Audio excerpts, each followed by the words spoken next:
नमस्कार दोस्तों, ज्ञान विज्ञान के इस चैनल के अंदर आप सभी का स्वागत है। सबसे पहले तो आज हम बात करने वाले हैं what is extension in computer.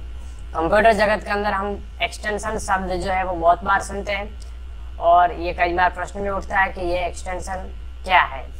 तो आज हम इसी टॉपिक के ऊपर बात करने वाले हैं। तो सबसे पहले तो what is extension. Extension for file, किसी भी फाइल के पीछे लास्ट में डॉट करके जो कैरेक्टर जो 3 या 4 अक्षर के लिखे जाते हैं उसे एक्सटेंशन कहा जाता है। इससे फाइल का प्रकार जो है वो पता चलता है। कहने का तात्पर्य ये है कि कोई भी फाइल जो है वो किस प्रकार की है, यानी कि कौन सी फाइल किस काम के लिए बनाई गई है, वो सब चीज़ें वो आपको एक्सटेंशन से पता चलती है। एक्सटेंशन अलग अलग तरीके से काम किया जाता है। कुछ फाइल के एक्सटेंशन भी होते हैं, कुछ वेब के एक्सटेंशन भी होते हैं। तो सबसे पहले फाइल के एक्सटेंशन, यानी कि फाइल किस प्रकार की है वो आपको पता चलेगा फाइल के एक्सटेंशन से। एग्जांपल के लिए जैसे कि फ़ोटो की फाइल है, तो फ़ोटो जो अगर आप लेते हो तो फ़ोटो के अंदर जेपीजी करके फ़ोटो आते हैं, जो एनिमेटेड फ़ोटो होते हैं वो जीआईएफ आते हैं, जो ट्रांसपेरेंट होते हैं वो पीएनजी में आते हैं, ब्लैक एंड वाइट या बॉर्डर वगैरह होते हैं वो टिप फॉर्मेट के अंदर आते हैं। फोटोशॉप वगैरह के जो फोटो होते हैं उसका एक्सटेंशन .psd रहता है।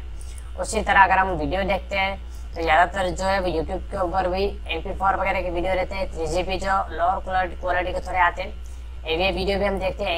MKV हॉलीवुड वगैरह मूवी के ज़्यादातर जो है वो फॉर्मेट रहते हैं, तो ये वीडियो के फॉर्मेट है। उसी तरह ऑडियो जो है वो आपको मिल जाते हैं MP3 फॉर्मेट के अंदर। वेव फॉर्मेट है, ज़्यादातर यूज़ होता है। उसके बाद रिकॉर्डिंग वगैरह में AMR, MP2 और उसके अलावा भी बाकी सारे और भी है, लेकिन मैं जो ज़्यादातर यूज़ होने वाला एक्सटेंशन है उसके बारे में फ़िलहाल मैं आपको बता रहा हूँ। सबसे पहले उसी तरह MS ऑफिस के जो सॉफ्टवेयर आते हैं उसमें MS word, excel, power point, इसमें MS वर्ड का आता है DOCX। पहले के वर्जन में DOC था, उसके बाद 10 के बाद जो DOSCX लगता है। उसके बाद ये 2010 के मुताबिक एक्सेल SX, पावर पॉइंट का PPTX, माइक्रोसॉफ्ट एक्सेस आता है, उसका SCCDB एक्सेस डेटाबेस।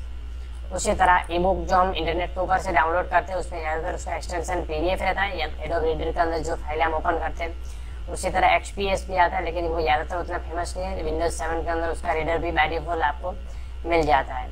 उसके बाद सॉफ्टवेयर और एप्लीकेशन, कंप्यूटर के अंदर जो सॉफ्टवेयर हम डालते हैं उसका एक्सटेंशन ज़्यादातर EXE एग्जीक्यूटिबल रहता है, और बाद में APK एंड्रॉइड पैकेज जो रहता है। उसी तरह पुराने जो पहले गेम वगैरह आते थे वो जार करके एक्सटेंशन रहता था, तो वो सब अभी फाइल के एक्सटेंशन थे। उसके अलावा भी बहुत सारी फाइलें आती है, उसके एक्सटेंशन के अंदर मैं आपको अभी नहीं बता रहा हूँ, लेकिन शॉर्ट में ये अलग अलग फाइलों का अलग अलग एक्सटेंशन होते हैं। अभी इसके बाद आता है वेब एक्सटेंशन।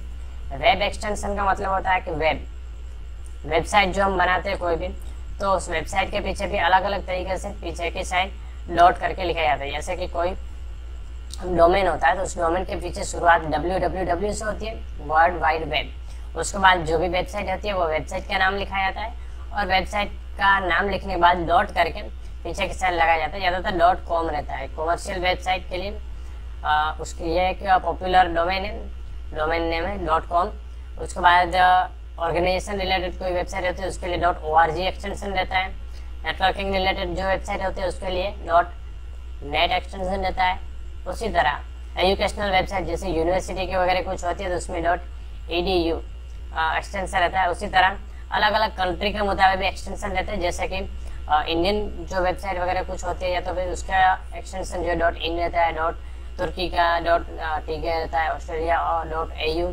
इस तरीके से अलग अलग कंट्री के नाम के ऊपर से भी उसका एक्सटेंशन रहते हैं, तो वो भी रहते हैं। उसका मुताबिक कुछ अलग अलग वेबसाइट के मुताबिक .mobi जैसे मोबाइल रिलेटेड जो कुछ वेब वगैरह होती है तो उसके पीछे लगाया जाता है। तो एक्सटेंशन का काम है डॉट करके पीछे जो 3 या 4 अक्षर जो लगाए जाते हैं तो वो उसका एक्सटेंशन रहता है। इससे वेबसाइट किस प्रकार की है, फाइल किस प्रकार की है, वो चीज़ें आपको इससे पता चल जाता है।